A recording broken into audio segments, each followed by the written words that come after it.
ఒక కీర్తన, కొన్ని మాటలు మనం చదువుకుంటాం. 3వ కీర్తన మొదటి చదువుకుంటే, సమస్త దేశములారా యెహోవాకు ఉత్సాహధ్వని చేయుడి, సంతోషంతో యెహోవాను సేవించుడి, ఉత్సాహగానము చేయొచ్చు ఆయన సన్నిధికి రండి. మరి అంటున్నాడు 3వ వచనంలో చూస్తే, యెహోవాయే దేవుడని తెలుసుకునుడి, ఆయనే మనం పుట్టించెను, మనము ఆయన వారము, ఆయన ప్రజలము, ఆయన మేపు గొర్రెలము అని మరి భక్తుడు తెలియపరుస్తున్నాడు.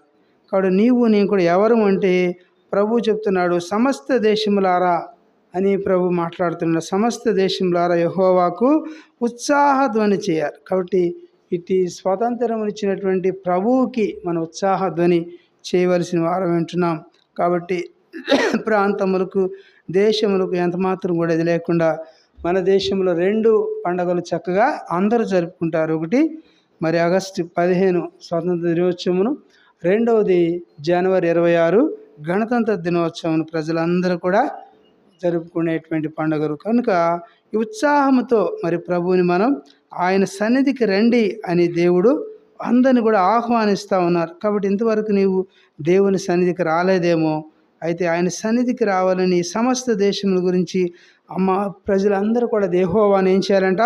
స్తుతించాలి. కాబట్టి ఇంతవరకు కూడా స్తుతించకపోతే ఇప్పుడైనా కూడా ఈ 2025 సంవత్సరములు మరి ఈ యొక్క దినం నుంచి అయినా కూడా దేవుని స్తుతించాలని దేవుడు కోరుకుంటున్నాడు. కాబట్టి ఎస్తేరు గ్రంథంలో కూడా చూస్తే, ఎస్తేరు కూడా తన యొక్క ప్రజల కొరకు తాము కూడా ఎంతగానో ప్రార్థన చేసినటువంటిదిగా, బహుగా ప్రార్థన చేసిందని మనం ఎస్తేరు గ్రంథంలో మనం చూస్తే 8వ అధ్యాయం 9వ వచనంలో ఎస్తేరు గురించి మనము చదువుకోగలుగుతాం అన్నమాట. అలాగే 101వ సంకీర్తనలో కూడా చూస్తే ఇక్కడ ఏమంటున్నాడు, నేను కృపను గూర్చి న్యాయము గూర్చి పాడెదను, యెహోవా నిన్ను కీర్తించెదను, నిర్దోష మార్గమున వివేకముతో ప్రవర్తించెదను, నీవు ఎల్లప్పుడూ నా యొద్దకు మరి వచ్చేదవు, ఎల్లప్పుడు నీవు ఎప్పుడు నా యొద్దకు వచ్చేదవు, నా ఇంట యథార్థ హృదయముతో నడుచుకుందువు, నా కన్నుల ఎదుట నేను దుష్కార్యమును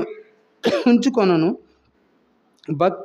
భక్తి మార్గము తొలగిన వారికి క్రియలు నాకు మరి ఏం చేస్తానంట, నాకు అసహ్యములు, అవి నాకు మరి అక్కడ ప్రభువు చెప్తున్నటువంటి వాడుకున్నాడు. కాబట్టి భక్తి మార్గంలో మనం నిజంగా జీవిస్తున్నామా లేదా అని మనం పరిశీలన చేసుకోవాల్సిన వారం ఉంటున్నాం. కాబట్టి అనేక సంవత్సరాలు జరిగిపోతూ ఉన్నాయి మన జీవితంలో. అయితే నేను కూడా అలాగే ఉంటే ఎంత మాత్రం కూడా దేవునికి సంతోషం లేదు. అందుకే 6వ వచనంలో అంటాడు, 101వ సంకీర్తన 6వ వచనంలో, నా యొద్ద నివసించినట్లు దేశములో నమ్మకస్తులైన వారిని నేను కనిపెట్టుచున్నాను అంటున్నాడు. కాబట్టి ఆయన వద్ద నివసించడానికి దేవుడు నమ్మకస్తులైన వారిని ఏం చేస్తున్నాడంట? వారి కొరకు నేను కనిపెట్టుచున్నానన్నాడు. నేను కూడా భక్తి విషయంలో ఏ విధంగా నమ్మకస్తులుగా ఉన్నామో అపనమ్మకస్తులుగా ఉన్నామో మనల్ని మనం పరిశీలించుకుందాం. బలలో ప్రవేశించబోయే ముందు ఈ యొక్క గణతంత్ర దినోత్సవం నాడు నా యొక్క యథార్థముగా ఉన్నామా లేదా? అందుకని దేశములో నమ్మకస్తులైన వారిని నేను కనిపెట్టుచున్నాను, నిర్దోష మార్గమందు నడుచువారు నాకు పరిచారకులగుదురు అని అంటున్నాడు. కాబట్టి నిర్దోష మార్గములో నడిచేటువంటి వారు నాకు పరిచారకులుగా నాకు కావాలి అని ప్రభు అని శ్రీక్రీస్తు వారు మరి ఆయన కోరుకుంటున్నటువంటి వాడు ఉన్నాడు. కాబట్టి మరి ఈ మాట కూడా చూస్తాము. అలాగే వారు అన్నారు, మరి గాంధీజీ మరి జీవించినప్పుడు వారికి ఇష్టమైనటువంటి మాట ఏమిటంటే, మత్తయి సువార్తలో 5వ అధ్యాయము 8వ వచనంలో వారికి ఆ యొక్క మాట ఇష్టమని మరి ఉదయకాలం ఒక దైవజనులు చెప్పారు. కాబట్టి నా జీవితంలో ఆయన మనకి దేశమునకు స్వాతంత్రం తీసుకొచ్చినటువంటి వారు మరి మహాత్మా గాంధీ గారు వారికి. కాబట్టి ఆయన అన్నారు, ఆయనకి ఇష్టమైనటువంటి వాక్యం, ఆయన చేతిలో ఎప్పుడు కూడా పరిశుద్ధ గ్రంథం బైబుల్ ఉంటుంది. ఆయన చెప్పినటువంటి మాట, ఆయనకి ఇష్టమైనటువంటి మాట అంట ఏంటండి? చదవండి. కాబట్టి ఆ మాటల 5వ అధ్యాయంలో ఆయనకి ఇష్టమైన మాటను 8వ వచనంలో ఏమని రాస్తున్నా, హృదయ శుద్ధి గలవారు ధన్యులు, వారు దేవుని చూచెదరు. కాబట్టి ఎవరు దేవుని చూస్తారు? అని చూస్తే నీవు నేను కూడా దేవుని చూడాలంటే హృదయాన్ని శుద్ధి చేసుకోవాలి. మన హృదయంలో ఏమైనా చెడు, ఏమైనా కల్మషము, అసూయ, ద్వేషము, కపటము కదా, వాటిని అన్నింటిని కూడా మనం తీసివేసుకుని యథార్థ హృదయంతో మనము దేవుని యొక్క బల్లలో ప్రభు అయిన యేసుక్రీస్తు వారు మన కొరకు చిందించిన మరి రక్తానికి సాదృశ్యంగా ఉన్నటువంటి ద్రాక్షారసములో ఆయన శరీరముకు సాదృశ్యంగా ఉన్నటువంటి మరి ఆ యొక్క రొట్టెలో మన పాలు పంపులు పొందాలి. అందుకని ఆయనకి ఇష్టమైనటువంటి పదం ఏంటంట, హృదయ శుద్ధి గలవారు ధన్యులంట. కాబట్టి నా జీవితంలో మన హృదయాన్ని శుద్ధి చేసుకుంటే నీవే ధన్యుడువు, ధన్యురాలు. కనుక వారు ఏం చేయబడతారంట, వారు దేవుణ్ణి చూస్తారు, వారు దేవుని చూస్తారంట. కాబట్టి నీవు నేను కూడా ఈ లోకంలో మనుషులను ఎప్పుడు చూస్తూ ఉన్నాం, దేవుని చూడాలనేటువంటి ఆశ, కోరిక మనకున్నదా? కాబట్టి ప్రియ సహోదరుడా, సహోదరి, నేను దేవుని చూడాలి, దేవుని యొక్క ముఖాన్ని చూడాలి అనేటువంటి ఆశ. అందుకని మన హృదయాన్ని శుద్ధంగా ఉంచుకున్నప్పుడు వారు దేవుని చూచెదరని దేవుని మాటలు మన గమనానికి ప్రభు యేసుక్రీస్తు వారు ఆయన అందిస్తున్నటువంటి వారు ఉన్నారు. మరి ఒక మాట మీకు జ్ఞాపకం చేసి మరి కొన్ని మాటలతో మనం ముగిస్తామండి. మరి నిర్గమకాండం 33:18 ఉన్నది. 33:18 చదువుకుంటాం.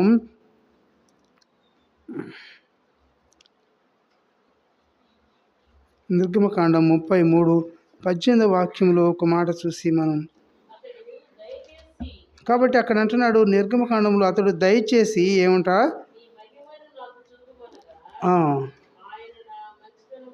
కాబట్టి అక్కడ అంటున్నాడు ఆ ప్రభు యేసుక్రీస్తు వారు మన గమనానికి తీసుకొస్తున్న ఆ మాట నేను కూడా నా పరిశుద్ధ గ్రంథంలో నేను కూడా చూస్తానండి. 33వ అధ్యాయం కదండి మీకు చెప్పారు. ఆ మాటని నేను కూడా ఆ మాటని చూసి మాత్రమే మనం ఆ మాట చదవలసిన వారు వింటున్నాం. 33వ అధ్యాయంలో ఏమని రాయబడుతున్నది, ఏమని ఆ మాట మనం చూసినప్పుడు మన గమనానికి తెస్తున్నటువంటి మాట చెప్పండి. 33:18 వచనంలో ఏమి రాయబడుతున్నదంట, చదవండి. అతడు దయచేసి నీ మహిమను నాకు చూపుమనగా ఆయన నా యొక్క మంచితనం అంతయు నీ ఎదుట కనపరిచెదను. యెహోవా అను నామమును నీ ఎదుట ప్రకటించెదను. కాబట్టి నేను కరుణించు వారిని కరుణించెదను, ఎవని యందు కనికరపడదను వాని యందు కనికరపడదను. మరియు కొన్ని మాటలు మన అక్కడ భాగంలో కాబట్టి 20 ఆ మాటలు 18 నుండి 23 వరకు చదువుతాము. చదవండి. 28 వరకు కూడా. కాబట్టి నీవు నా ముఖమును చూడజాలవు, ఏ నరుడును, కాబట్టి ఏ నరుడు కూడా నన్ను చూచి బ్రతుక జాలడు, ఏ నరుడు నన్ను చూచి బ్రతకుడు. మరియు యెహోవా కాబట్టి ఇదిగో నా సమీపమున ఒక స్థలం ఉన్నది, నీవు ఆ బండ మీద నిలవవలెను. నా మహిమ నిన్ను దాటి వెళ్ళుచుండగా ఆ బండ సందులో, కాబట్టి నిన్ను ఉంచి నిన్ను దాటి వెళ్ళు వరకు నా చేతితో నిన్ను కప్పెదను. నేను నా చెయ్యి తీసిన తరువాత నా వెనుక పార్శ్వమును చూచెదవు, కానీ నా ముఖము నీకు కనపడదని మోషేతో చెప్పారు. కాబట్టి ఈ మాటలంతా కూడా సారాంశం ఏంటంటే అంటున్నాడు, అతడు దయచేసి నీ మహిమను నాకు చూపమంటున్నాడు. కానీ మోషే అంటున్నాడు, మోషే ప్రభు యేసుక్రీస్తు వారిని అడుగుతున్నారు. 17వ వచనం కాగా యెహోవా నీవు చెప్పిన మాట చొప్పున చేసేదను, కాబట్టి నీ మీద నాకు కటాక్షము కలిగినది, నీ పేరును బట్టి నిన్ను ఏం చేస్తానంటే ఎరుగుదనని మోషేతో చెప్పగా ప్రభు యేసుక్రీస్తు వారితో చెప్పినప్పుడు ప్రభు యేసుక్రీస్తు వారు అన్నారు, అతడు దయచేసి ఏం చేశాడంట, దయచేసి నీ మహిమను నాకు, కాబట్టి నీ మహిమను నాకు కనపరచు అని ప్రభువును అడుగుతున్నాడు మోషే. అయితే ఆయన అంటున్నాడు, ప్రభువారు అంటున్నాడు, ఆయన నా యొక్క అక్కడ సర్వోత్తమమును నీ ఎదుట కనపరిచేదను, కాబట్టి నా యొక్క యథార్థతను కనపరిచేదను, యెహోవా అను నామము నీ ఎదుట ప్రకటించేదని అంటున్నాడు. కాబట్టి నేను కరుణించు వారిని నేను కరుణించేదని అంటున్నాడు. కాబట్టి ఎవని యందు కనికరపడదును వాని యందు నేను కనికరపడదును. కాబట్టి ఎంత మంచి తీర్మానం. కాబట్టి ఎలాంటి విధముగా నా జీవితంలో మనం కనికరం కలిగి ఉన్నామా లేదా అని, మనం దయ కలిగి ఉన్నామా లేదా అని మనము పరిశీలన చేసుకోవాలి. కాబట్టి ఈ మాట మరి మరి ఎక్కువగా ఎవరికి ఇష్టమైనదైనటువంటి మాట చూసినప్పుడు ఆయన ఎక్కువగా ఈ మాటను వారు సంబోధించేవారట. కాబట్టి హృదయ శుద్ధి గలవారు ధన్యులు. వారు ఏం చేస్తారంట, దేవుని చూస్తారు. ఆయన ఆయన చెప్పడం జరిగింది. కాబట్టి నా జీవితంలో ఇలా అందుకనే మత్తయి సువార్త చూస్తాం. మత్తయి సువార్తలోనే మరి ఈ మాటలు దాన్ని బట్టే మనకి ఈ యొక్క స్వచ్ఛ భారత్ కూడా దాని నుంచే ఈ మాటను కూడా తీసుకున్నారంట. ఇక స్వచ్ఛ భారత్ అనేటువంటి మాటలను కూడా మరి ఎలాగో తీసుకున్నారని చూసినప్పుడు నా హృదయాన్ని అలాగే మన ప్రాంతాలని కూడా మరి స్వచ్ఛముగా శుభ్రముగా ఉండాలంటే ముందు ఒక వ్యక్తిలో ప్రారంభమై అది మరి తర్వాత సమాజానికి ఏ విధంగా వెళుతుందో అట్టి విధముగా అతను చూపించినటువంటి వాడిగా మనకు కనపడుతున్నాడు. కాబట్టి నా జీవితంలో మరి హృదయ శుద్ధి గలవారు ధనులని దేవుని వాక్యం చెప్తా ఉన్నది. కనుక మనలో ఎంతవరకు హృదయ శుద్ధి ఉంది, ఎంతవరకు యథార్థత ఉన్నది, ఎంతవరకు దయ ఉన్నది, ఎంత కనికరం ఉన్నది అని ఎంత యథార్థత ఉన్నది, ఇవన్నీ మనం అన్న కూడా పరిశీలన చేసుకున్నప్పుడు పరీక్షించుకుని మనము బల్లలో యోగ్యమైన రీతిలో మనం పాలు పంపులు పొందవలసిన వారు విన్నాం. అంతేకాని యాదృచ్ఛికంగా మనం బల్లలో పాలు పంపులు పొందితే దేవుని యొక్క ఉగ్రతకు మనము పాలు కావాల్సి వస్తుంది. కనుక మనల్ని మనం పరిశీలించుకుందాము, పరీక్షించుకుని మరి వాటి విధంగా మనం బల్లలో పాలు పంపులు పొందుదాం. మనకి ప్రభు యేసుక్రీస్తు వారు మన యొక్క భారతదేశమునకు మరి 76వ గణతంత్ర దినోత్సవం జరుపుకునేటువంటి ఆధిక్యతను కృపను మనకు అనుగ్రహించినటువంటి వారు ఉన్నారు. వారి గురించి మరి చూస్తే నెహెమ్యా గ్రంథంలో కొన్ని మాటలు మనం చూడొచ్చు. అయితే సమయం అయిపోయింది కనుక నేను అవన్నీ మీకు చెప్పటం లేదు. కనుక ఇటు కృపను దేవుడు మనకు అనుగ్రహించినటువంటి వారు ఉన్నారు. కాబట్టి ఇటు విధంగా మనం పరిశీలించుకుందాం. మనలో హృదయ శుద్ధి ఉందా లేదా, మన హృదయాన్ని మనం కాపాడుకుంటున్నామా లేదా, ఇన్ని సంవత్సరాలు జరిగిపోతూ ఉన్నాయి కనుక నేను అలాగే ఉన్నానా, నేనేమైనా మారిపోయానా, నాలో ఏమైనా మార్పు వచ్చిందా, మరి నాలో ఏమైనా మంచితనం ఉన్నదా, మంచితనం కోల్పోయానా అని మనం పరిశీలించుకుందాం. మన హృదయ స్థితిని మరి బయట వారు ఎరుగుదురు. కనుక నా జీవితంలో మన హృదయాన్ని కాపాడుకున్నప్పుడే మనము అన్నీ కూడా కాపాడుకోగలుగుతాం. వారి హృదయ శుద్ధి గల వారు ఎవరిని చూస్తారని దేవుని మాట తెలియపరుస్తున్నారంట, దేవుణ్ణే చూస్తారంట వారు. కాబట్టి నేను కూడా దేవుని చూడాలని అటువంటి ఆశ కోరిక ఉంటే సరిపోదు, కానీ మనలో కార్యసిద్ధి కూడా ఉన్నప్పుడు మాత్రమే మనం దేవుని మనము చూడగలుగుతామండి. కనుక అట్టి విధంగా నా జీవితంలో చివరిగా మరొక మాట చదువుకుంటాము. యోహాను రాసిన మొదటి పత్రిక 3వ అధ్యాయము. యోహాను రాసిన మొదటి పత్రిక 3వ అధ్యాయము 2-3 వచనాలు. యోహాను రాసిన మొదటి పత్రిక 2వ అధ్యాయమే కదా నేను చెప్పాను. మీకు ఆ మాట కూడా చదివి సహాయం చేయండి. త్వరగా మనం ముగించుకుందాము. 3వ అధ్యాయము 2-3 వచనాలు. 3వ అధ్యాయము 2-3 వచనాలు కూడా చదవండి. ఇక్కడ అంటున్నాడు 2-3 వచనాలు. యోహాను రాసిన మొదటి పత్రిక చదువుతున్నారండి. యోహాను రాసిన మొదటి 3వ అధ్యాయము 2-3 వచనాలు చదవండి. కాబట్టి చదవండి.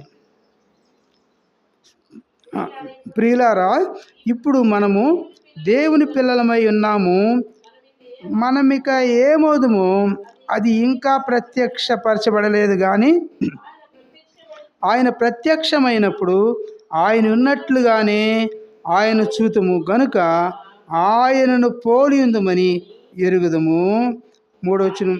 కాబట్టి ఆయన యందు ఈ నిరీక్షణ పెట్టుకున్న ప్రతి వాడును ఆయన పవిత్రుడై ఉన్నట్లుగా తన్ను పవిత్రునిగా చేసుకొనును. కాబట్టి మనం పవిత్రునిగా చేసుకున్నామా లేదా అని ప్రభు అంటున్నాడు, తన్ను పోలినటువంటి వారిగా. కాబట్టి ప్రియులారా, ఇప్పుడు మనము దేవుని పిల్లలమై ఉన్నాము. మనం ఎవరి పిల్లలం అంటే దేవుని పిల్లలం. రక్షణ లేనప్పుడు మనకు దేవుని పిల్లలం కాదు. కానీ ఎప్పుడైతే మనం నీటి బాప్తిస్మం పొంది మరి లోకమునకు వేరుగా జీవిస్తూ ఉంటున్నామో అప్పుడు నుంచి మనం ఎవరి పిల్లలమని దేవుడు మాట్లాడుతున్నారంటే మనము దేవుని పిల్లలమై ఉన్నాము. మనం ఇక ఏమవుదుమో అది ఇంకను కూడా ప్రత్యక్షపరచబడలేదు, కానీ ఆయన ప్రత్యక్షమైనప్పుడు ఆయన ఉన్నట్టుగానే ఆయన మనము చూదుము గనుక ఆయన మనం ఏం చేయాలంట, పోలి ఉందుము. కాబట్టి ఆయన మనం పోలి ఉన్నామా లేదా అని మనం పరిశీలించుకోవాలి. నేను దేవుని పోలి ఉన్నానా, మనుషులు పోలి ఉన్నానా, ఎవరి విధంగా నేను పోలి ఉన్నాను అని మనల్ని మనం యోగ్యమైన రీతిలో బలలో పాలు పంపులు పొందే ముందు మనల్ని మనం పరీక్షించుకోవాలి. ఇది మనం సెల్ఫ్ ఎగ్జామ్ చేసుకోవాలి. మనం సెల్ఫ్ ఎగ్జామ్ చేసుకున్నప్పుడే మన యొక్క లోటుపాటులు, మన అవిధేయతలు, బుద్ధిహీనతలు అవన్నీ కూడా బల్ల ఎదుట మనం ఒప్పుకుని మరి దేవుని యొక్క బలని మనం మరి యథార్థముగా మరి తీసుకున్నప్పుడు నీకు నాకు కూడా ఎంతో క్షేమము, నెమ్మది, సంతోషం ఉంటుంది. అయితే 3వ వచనం చూస్తే ఆయన యందు ఈ నిరీక్షణ పెట్టుకుని ప్రతి వాడు ఎవరి యందంట? ప్రభు యేసుక్రీస్తు యందు ఈ నిరీక్షణ పెట్టుకునేటువంటి ప్రతి వాడు ఆయన పవిత్రుడై ఉన్నట్టుగా తన్ను ఏం చేసుకోవాలంట? తన్ను పవిత్రునిగా చేసుకును. కాబట్టి నిన్ను నీవు పవిత్రునిగా చేసుకుంటున్నావో లేదో నేనే జరగను కానీ ప్రియ సహోదర సహోదరి, ఎవరి మటుకు వారి యొక్క మనస్సాక్షిని, వారి హృదయాన్ని పవిత్రునిగా చేసుకోవాలని ప్రభువైన యేసుక్రీస్తు వారు కోరుకుంటున్నాడు. తన్ను పవిత్రునిగా చేసుకును అంటున్నాడు. కాబట్టి 4వ వచనం కూడా చదివితే పాపము చేయి ప్రతి వాడును ఆజ్ఞ అతిక్రమించును, ఆజ్ఞ అతిక్రమమే పాపం. కాబట్టి దేవుని యొక్క ఆజ్ఞను అతిక్రమిస్తున్నావేమో, తృణీకరిస్తున్నావేమో. కాబట్టి ఆజ్ఞ అతిక్రమిస్తే నీవు పాపమని దేవుని వాక్యం సెలవిస్తుంది. కనుక నిరీక్షణ ఉన్నది మనకు. ఈయన యందు మనకి ఏమున్నదంట? ఈ నిరీక్షణ ఉన్నది. ఈ యొక్క నిరీక్షణ మనల్ని సిగ్గుపరచదు. ఒకనాడు మనం ఈ లోకం విడిచినప్పటికీ కూడా ప్రభువుతో సదాకాలం మనం ఆయనతో ఉంటామనేటువంటి ఆ యొక్క నిరీక్షణతో నీవు ఇక్కడ ప్రభు యొక్క బలలో మరి విశ్వాసంతో మనము పాలు పంపులు పొందవలసిన వారం వింటున్నాం. అటు విధంగా బలలో యోగ్యమైన రీతిలో మనం బలలో పాలు పంపులు పొందుదాం. మనం పరిశీలించుకుందాం. దయతో మోకరించండి.